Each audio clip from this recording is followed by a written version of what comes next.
안녕하세요. 실버윙스입니다. 이곳은 몸과 마음, 관계와 권력에 대해 우리가 평소에 제대로 말하지 못했던 질문을 조용하게 하지만 피하지 않고 꺼내는 공간입니다.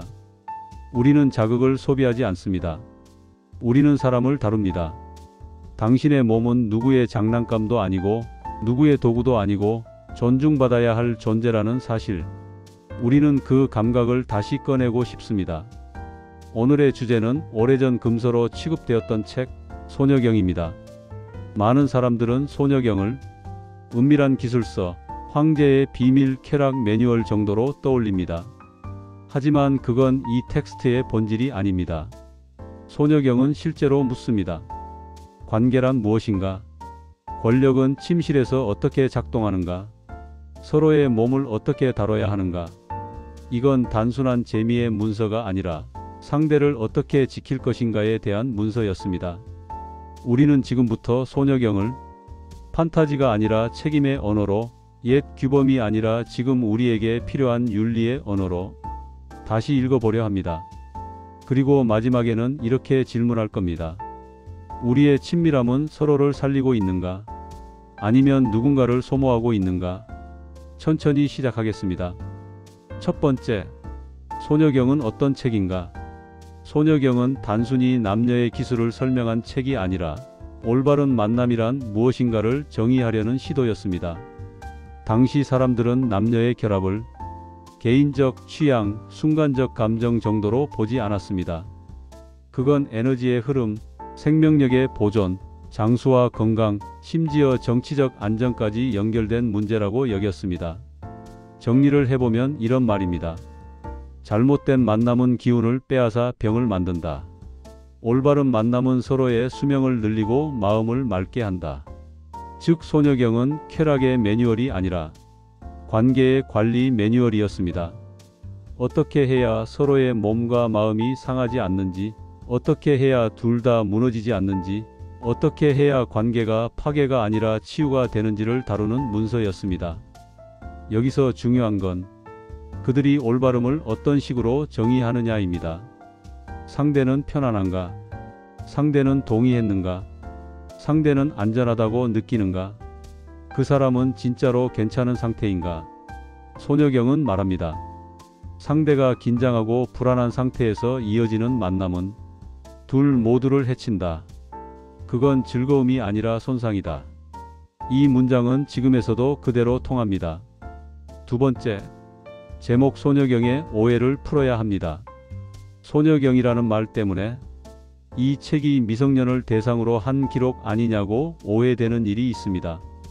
하지만 고전 문맥에서 소녀라는 말은 단순히 어린 나이만을 뜻하지 않았습니다. 그 시기 소녀는 종종 아직 누구에게도 소유되지 않은 여성성, 오염되지 않은 생명력, 맑고 젊은 기운 같은 상징으로 쓰였습니다. 다시 말하면 여성의 몸과 마음에 깃든 생명의 힘을 그 자체로 소중한 원천으로 보았다는 뜻입니다. 소녀경은 여성을 단순한 대상이나 도구로 취급하지 않습니다. 오히려 여성의 에너지를 관계 전체를 움직이는 핵심으로 둡니다.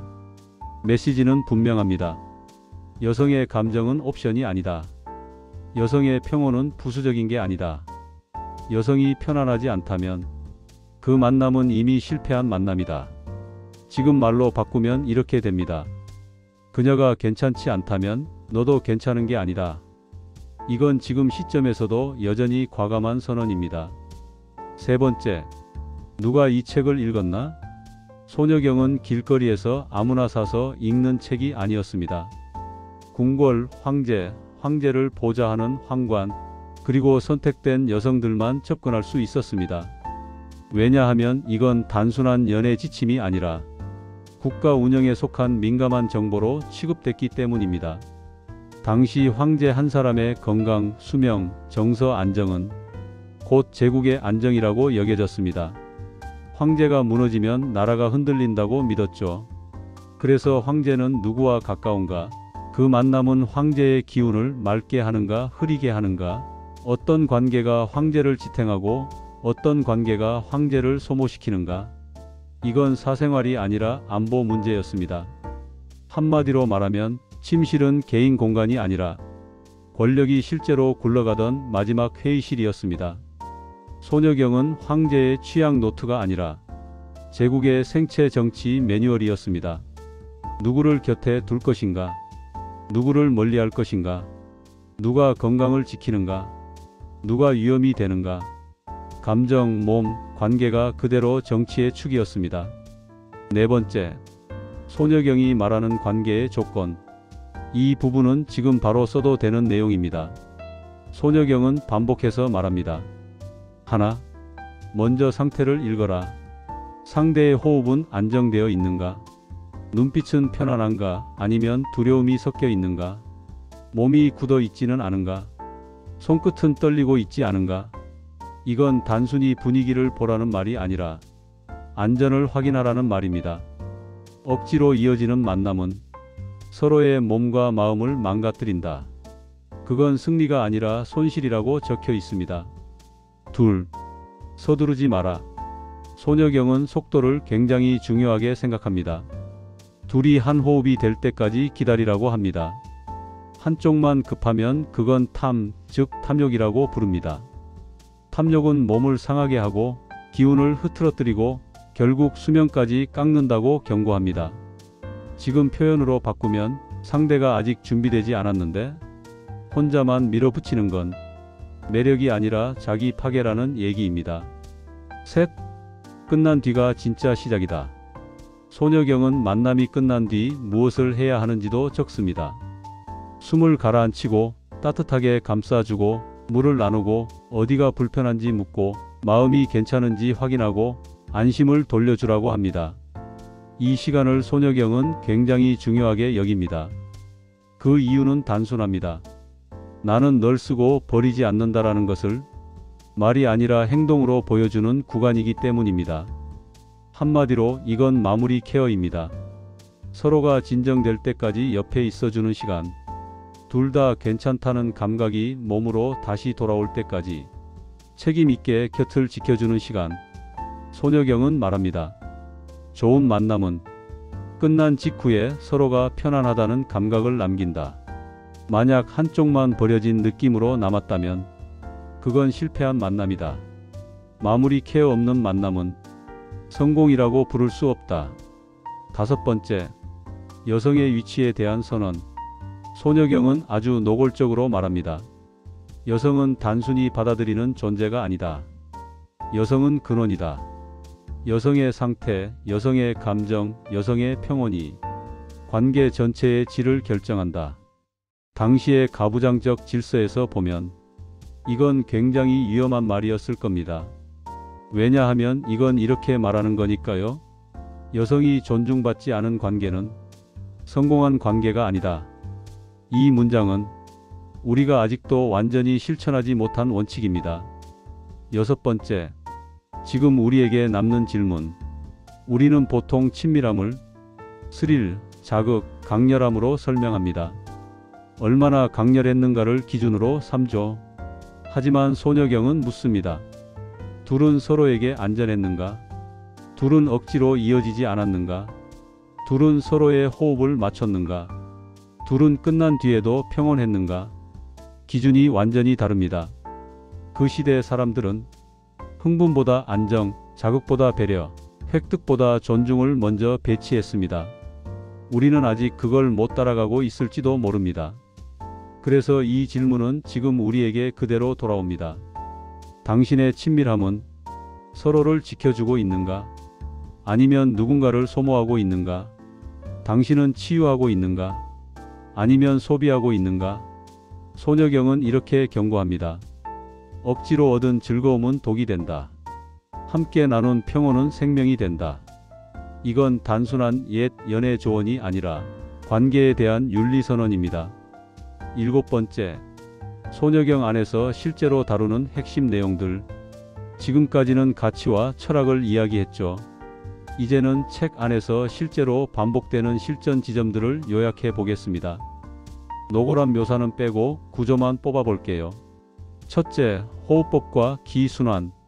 소녀경은 만남을 단순한 접촉이 아니라 기운의 순환으로 봅니다.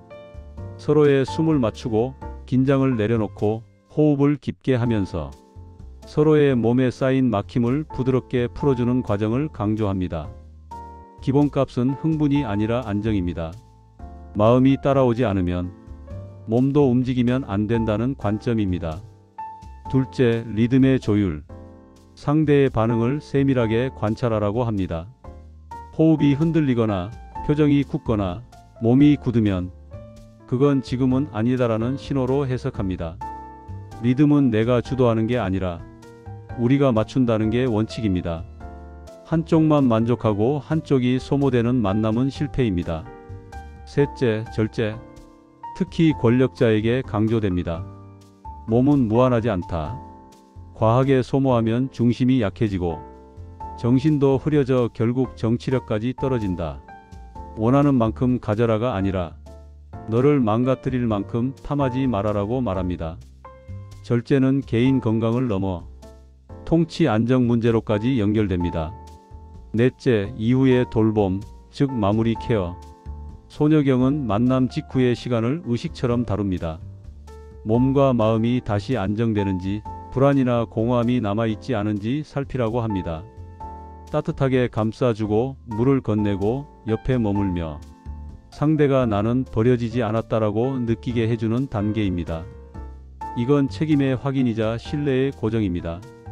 이 네 가지 축, 호흡, 리듬 조율, 절제, 마무리 케어. 이게 실제 손여경의 실행 지침에 가까운 내용입니다. 이걸 한 문장으로 요약하면 이렇습니다. 손여경은 애로 비법서가 아니라 둘 사이의 안전, 균형, 지속 가능성을 지키기 위한 관계 유지 매뉴얼이었다. 그리고 이 질문은 여전히 유효합니다. 우리는 서로를 건강하게 남겨두고 있는가? 이제 마무리하겠습니다. 이 영상은 옛날엔 이런 걸 믿었대 하고 구경하라고 만든 게 아닙니다. 우리가 이미 알고 있었지만 말로 꺼내지 않고 지나가던 기준을 다시 언어로 붙잡기 위한 영상입니다. 당신의 몸, 당신의 감정, 당신의 속도, 당신의 경계. 그건 흥정 대상이 아닙니다. 그건 당신의 존엄입니다. 여기까지 함께 해준 당신이라면 이미 그 감각을 안다고 저는 믿습니다. 시청해 주셔서 감사합니다. 그리고 마지막으로 조용히 한 가지 부탁을 드립니다. 구독과 좋아요는 숫자를 올리자는 주문이 아닙니다. 이 대화를 계속 열어두자라는 약속이고 이 감각을 다시 묻어두지 말자라는 동의입니다. 당신의 구독과 당신의 좋아요는 이 채널에게 사랑입니다. 그 작은 움직임 하나가 이 이야기를 다음 사람에게까지 전합니다.